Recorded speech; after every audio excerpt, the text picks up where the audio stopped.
Hello friends. पिछले video में हमने बात करी थी कि ये जो थायराइड है, ये इसका मेजर वजह क्या है, क्यों होता है, ये T3 T4 और TSH क्या होता है और ये कैसे काम करता है। और कुछ हमने फैक्ट्स देखे थे कि थायराइड कितना ज़्यादा खतरनाक है और कितना तेज़ी से फैलता जा रहा है। तो फ्रेंड्स, आज इस वीडियो में हम बात करेंगे कि ये थायराइड होने की प्रमुख वजहें क्या हैं और वो कैसे होता है फ्रेंड्स। तो फ्रेंड, बात करें कि जो मैंने पिछले वीडियो में जैसे डिस्कस किया था कि जो ये बेसिकली एक लाइफ स्टाइल डिजीज़ है ना। ये लाइफ स्टाइल डिजीज़ की वजह से, मतलब लाइफ स्टाइल में अनहेल्दी लाइफ स्टाइल का होना, उसकी वजह से ये होता है फ्रेंड। और इसका जो एक मुख्य वजह है वो है, आज के डेट में हम हर चीज़ बहुत स्ट्रेस लेते हैं और ज़्यादातर ये महिलाओं में पाया जाता है। क्यों? क्योंकि उनमें स्ट्रेस का लेवल काफ़ी ज़्यादा होता है, प्लस उनका जो खाने का टाइमिंग होता है या जितनी मात्रा में उनको पोषक तत्व चाहिए उतनी मात्रा में लेते नहीं हैं। तो जो पहला वजह है फ्रेंड, क्या अनहेल्दी लाइफ स्टाइल, चाहे वो हमारा स्लीपिंग पैटर्न हो जो कि डिस्टर्ब हो गया है। आप जब से आज के डेट में मोबाइल आया है फ्रेंड, तो हम क्या करते हैं, हम रात को बहुत देर से सोते हैं। हम 12 1 2 3 बजे सोते हैं, जिसकी वजह से जो हमारा स्लीप साइकिल है वो डिस्टर्ब हो जाता है। और जब सुबह उठते हैं तो उतना हम फ्रेश नहीं हो पाते, जितनी बॉडी को प्रॉपर रेस्ट चाहिए होता है वो रेस्ट मिलता नहीं है। तो इस वजह से क्या है कि हमारा जो स्ट्रेस लेवल है वो बढ़ता जाता है। और यही अगर काफ़ी लंबे समय तक चले स्ट्रेस लेवल, तो वो हमारे लिए बहुत घातक है। स्ट्रेस फ्रेंड काम कैसे करता है? स्ट्रेस हमारे पूरी बॉडी को ना स्लो कर देता है। कैसे? क्यों? क्योंकि स्ट्रेस की वजह से बहुत सारे जो हमारे दिमाग के सिग्नल्स हैं, जो ब्रेन हमारे सिग्नल्स भेजता है, वो ढंग से बॉडी तक पहुंचते नहीं हैं, जिसकी वजह से बहुत सारी समस्याएं खड़ी हो जाती है। ये एक लंबा चैप्टर है, इस पर हम ज़्यादा नहीं घुसना चाहेंगे। तो फ्रेंड, हम बात करें कि जो सबसे प्रमुख वजह जो लाइफ स्टाइल है, उसके अलावा जो आज के डेट में खासकर शहरी क्षेत्रों में जहाँ स्मोकिंग, अल्कोहल क्या सेवन का बढ़ना है फ्रेंड, चाहे वो हर किसी भी वर्ग में हो।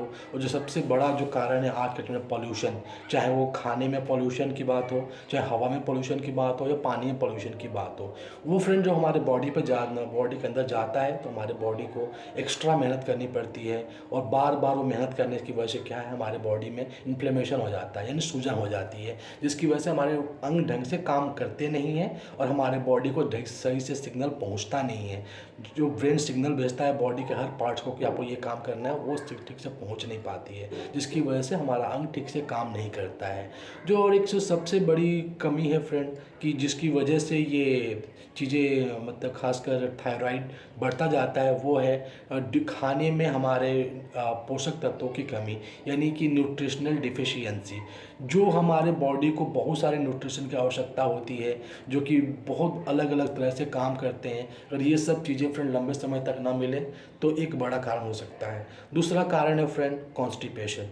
कॉन्स्टिपेशन भी एक, आप देखोगे जिन रोगियों में खासकर थायराइड की समस्या है, उनमें कॉन्स्टिपेशन की समस्या पाना आम बात है। उनमें कॉन्स्टिपेशन होने के चांसेस बहुत ज़्यादा है या उनमें कॉन्स्टिपेशन की समस्या देखी ही जाती है। दूसरा फ्रेंड, हमारा जो आज के डेट में हम जितना ज़्यादा ड्रग्स का इंटेक्स करें, ड्रग्स में मतलब है मेडिसिनल ड्रग्स की, मतलब है ना, जो हम मेडिसिन खा रहे हैं, वो जो मेडिसिन जो खासकर हम एंटीबायोटिक ये सब खाते हैं, ये क्या करते हैं, ये हमारे बॉडी के सारे सिस्टमों पर बुरा इफेक्ट डालता है। इनके जो साइड इफ़ेक्ट्स होते हैं, तो फ्रेंड्स अगर हम बात करें कि जब भी ये सब चीज़ें, हमारा लाइफ स्टाइल प्रभावित होता है, हमारा खान पान प्रभावित होता है, हमारा स्लीप साइकिल प्रभावित होता है ना, हमारा पॉल्यूशन जो हमारे आजकल खाने के, हवा में और पानी के, तो हमारे बॉडी के अंदर जाता है। इन सब की वजह से फ्रेंड हमारे बॉडी में जो TSH होता है, जो कि थायराइड स्टिमुलेटिंग हार्मोन होता है, जो हमारे ब्रेन में जो ग्लैंड, वो हमारे थायराइड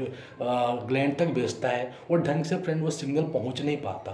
और जब वो ढंग से पहुंच नहीं पाता तो उससे होता क्या है कि ये या तो हमारा बॉडी में जो थायराइड ग्लैंड है, उससे थायराइड का सिक्रेशन यानी T4 या T3 जो बनता है, वो कम मात्रा में बनता है, जिसको हम हाइपोथायराइडिज्म कहते हैं। और फ्रेंड अभी ये, और जो थायराइड के रोगी होते हैं उनमें से ये 98% लोगों में ये हाइपोथायराइडिज्म ही होता है, क्योंकि वो कम मात्रा में बनता है फ्रेंड, या जिस मात्रा में बननी चाहिए उतना नहीं बनता, या क्वालिटी उतनी अच्छी नहीं होती। तो ये सब चीज़ें अगर फ्रेंड अगर देखोगे तो उसकी वजह से रिवर्स T3 बनता है, और जब ये रिवर्स T3 बनता है तो हमने पिछले वीडियो में डिस्कस किया था कि वो T3 को ढंग से काम करने देता है और सेल का मेटाबॉलिज्म जो है हमारे स्लो हो जाता है, एनर्जी लेवल कम प्रोड्यूस होता है।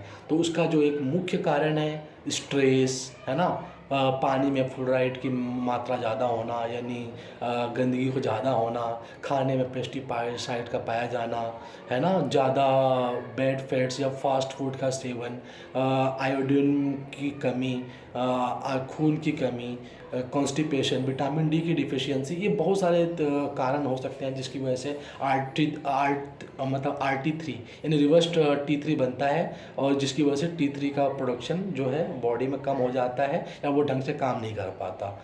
तो अगर हम बात करें फ्रेंड कि इसका इलाज है क्या, आज के डेट में अगर एलोपैथिक की मैं बात करूं जो कि बहुत ज़्यादा प्रचलन में है, तो उसमें आपको एलोपैथिक में आपको गोली दे देते हैं या आप गोली खाइए, आपको ज़िंदगी भर खाना है, और हर 6-8 महीने बाद जैसे थायराइड का लेवल घटता है या बढ़ता है तो आपकी डोजेज बढ़ा दी जाती है। लेकिन फ्रेंड ये लंबे समय पर लेने से क्या होता है फ्रेंड कि जो हमारा जो बॉडी है धीरे धीरे वो थायराइड बनाना ही बंद कर देता है, और बाद में ये समस्या बहुत बेकार हो जाती है और लाइफ जो है बिल्कुल बुरी तरह से प्रभावित होती है, और आदमी की जो लाइफ है ना वो नर्क बन जाता है।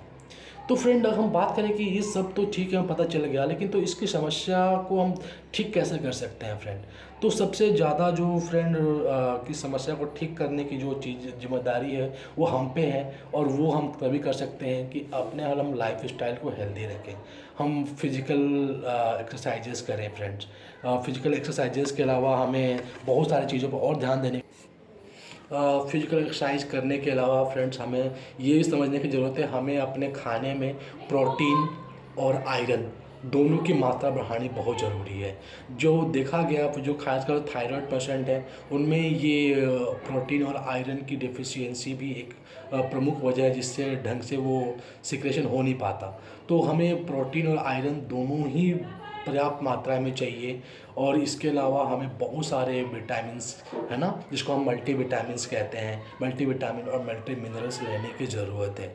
इसके अलावा फ्रेंड बात करें कि खासकर जो आप देखोगे ना किसी भी, मैंने आप ना मेरे हर वीडियो को उठा को देखिए, उसमें मैंने कहा है कि इसका जो खास वजह है किसी भी चीज़ का वो है फ्री रेडिकल्स की वजह से क्या होता है कि हमारा सूजन बॉडी के पार्ट्स में बढ़ जाते हैं। और ख़ासकर अगर थायराइड की बात करूं, जो हमारा बटरफ्लाई शेप का ये थायराइड ग्लैंड होता है, इसमें काफ़ी सूजन आ जाता है फ्रेंड, बार बार ज़्यादा काम करने की वजह से। तो जब ये सूजन आता है फ्रेंड तो ये धीरे धीरे हानिकारक होता है। तो उस सूजन को घटाने का काम जो है हमारे बॉडी में ओमेगा 3 कहता है, जो कि आप बहुत सारी चीज़ों में पाया जाता है, आप पिछले वीडियो में जाकर देख सकते हैं। इसके अलावा फ्रेंड हमें फाइबर का इंटेक बढ़ाने की ज़रूरत है। फाइबर आज के डेट में हम प्रोसेस्ड फूड खाने की वजह से बहुत कम खा रहे हैं। फाइबर हमारे बॉडी में फ्रेंड झाड़ू पोछा का काम करता है, जो झाड़ू पोछा हमारे घर में जो काम करता है ना साफ़ सफाई का अच्छे से, वही काम जो है फाइबर का है। तो फाइबर की मात्रा बढ़ानी है। और जो सबसे बड़ी बात फ्रेंड कि एक जितने भी आप देखोगे जिनमें थायराइड की समस्याएं होंगी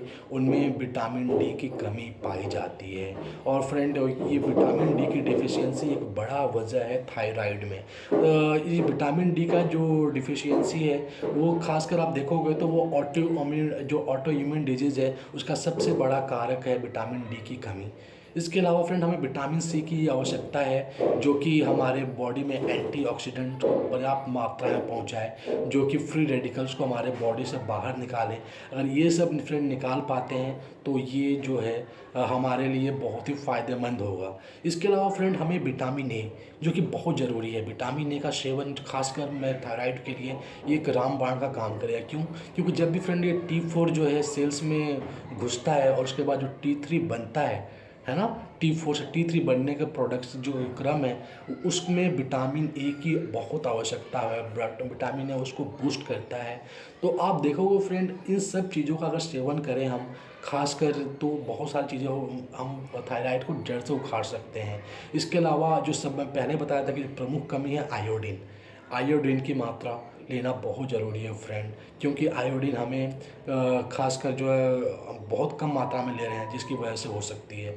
और फ्रेंड पहले हम देखा जाता था कि पहले अश्वगंधा, ब्राह्मी वगैरह काफ़ी मात्रा में हम सेवन किया करते थे, लेकिन आज के डेट में हम भूलते जा रहे हैं और उसको हम खा नहीं रहे हैं। तो ये भी क्या है कि ये जो है अश्वगंधा वगैरह क्या होता है फ्रेंड, हमारे हमारे जो इंडोक्राइन सिस्टम होता है, जो हमारे ग्लैंड होते हैं थायराइड ग्लैंड, उनको क्या कहते हैं, स्टिमुलेट करता है ना।